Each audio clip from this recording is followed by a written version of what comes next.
So,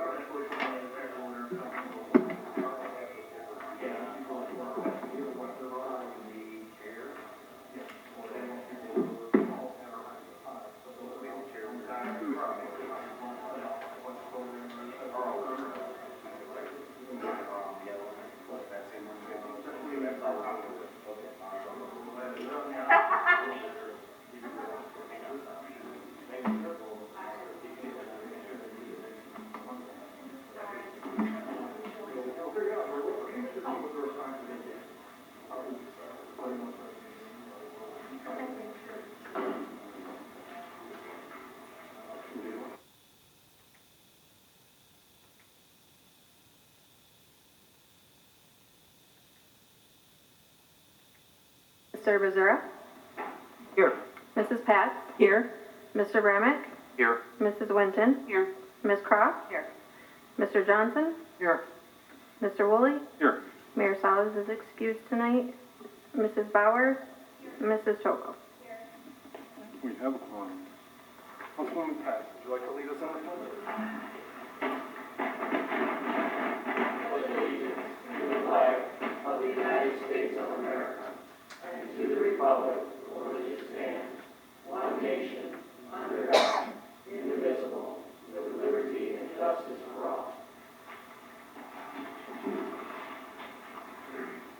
Thank you. Okay, item number 4 is a motion to approve or item number 3 is the acceptance of the agenda. Yes, Mr. Chair, I'd like to make a motion to approve the agenda with no amendment. Support. Yeah, I have a motion by Councilwoman Cross, supported by Councilwoman Winton. Is there any discussion? If not, all those in favor say yes. Yes. All opposed say no. Motion carries. Item 4.1 is a motion to approve the minutes of the meeting held May 18th, 2021, and dispense with the oral reading. Motion approved. Support? Okay, I have a motion by Councilwoman Cross, supported by Councilwoman Pats. Is there any discussion? If not, all those in favor say yes. Yes. All opposed say no. Motion carries. This now takes us to Mayor Communications. Mayor Sellers is excused tonight, so I'm going to read. Item 5.1 is a motion to approve the appointment of Eric Hall to the Tax Increment Finance Authority and Brownfield Redevelopment Authority boards for a 4-year term to expire June 1st, 2025. Motion? Yeah, I have a motion by Councilman Johnson, supported by Councilwoman Croft. Is there any discussion? Mr. Chair, I would like to make a motion to postpone this until the other members have been reinstated in.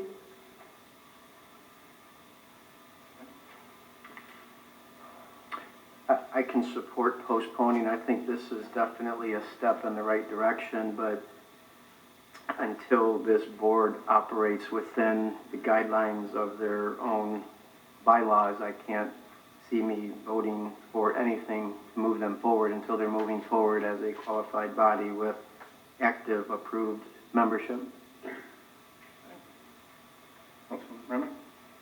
The other issue that I found today, that even though it's brought before us tonight, he's already listed on the, will be attending the meeting, or let's see, board members, and this individual is already scheduled for a meeting on June 8th, like he's been approved already.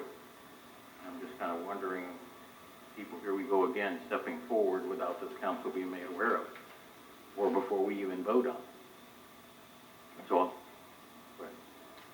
Go ahead. Through the chair to Councilman Becerra, so then the thought here is that all of the terms that are expired should be brought forth at one time. Right, Is that because what you're looking for? because I don't see that by adding Mr. Hall, which I would vote for and I would support, is going to allow them to continue to operate by their bylaws. So until that happens, several months ago, we had a number of potential approvals or reappointments that would have allowed the board to move forward per their bylaws. Now it seems like we're gonna kind of inch our way to the finish line, and I'm saying, let's do it all at once, let's get to the finish line, and let's let them get back to doing business the way they all would be appointed to do, but to do bits and pieces here, they're still operating, and in my opinion, shouldn't even be meeting. So holding off on Mr. Hall, or if a majority of us vote for Mr. Hall, that's fine. I just don't know how they could have their next meeting unless they have a lot more appointments between now and then. And I concur, because that is why I made the motion also, not that I'm not voting for Mr. Hall, but I think that the rest of them should be in there first.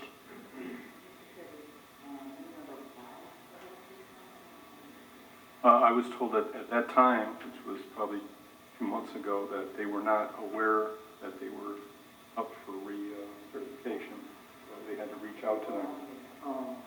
Through the chair, it was February, I believe, and the response was that they hadn't asked all of them yet if they wanted to be reappointed. But since we've asked numerous times with little response. Okay, so the original motion was, okay, so Mr. Johnson, do you want to rescind your? Yeah, we can postpone it. Okay, Do them all at once. okay.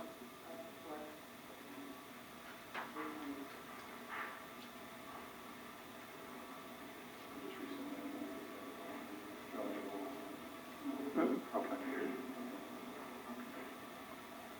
So do you have a specific date? Should we go Until they bring it forward to us, okay. So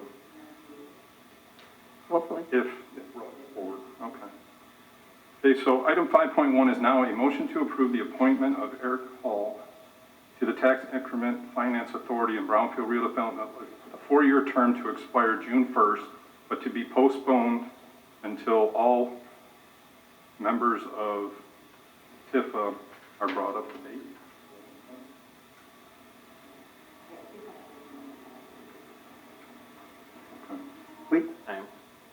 We can go to the next meeting, and then if it's not And if they clear, don't bring it then we'll forward, keep then we just postponing until it postpone it. happens. The next meeting is June 15th.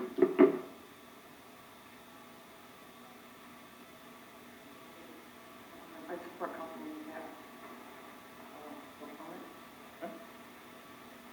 Okay, I have a motion by Councilwoman Pat, supported by Councilwoman Croft. Is there any discussion? All those in favor say yes. Yes. All opposed say no. Motion carries. This now takes us to the regular part of the agenda.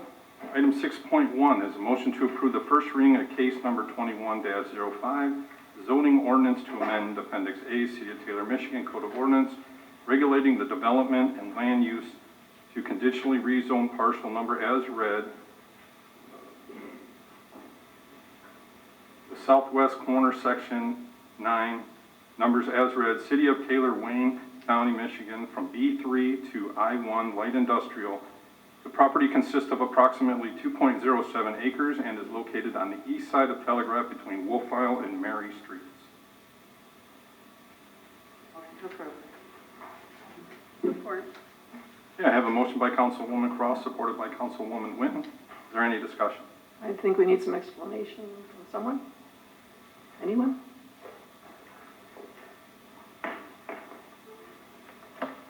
You let our residents know what this is all about, please. Yes, ma'am.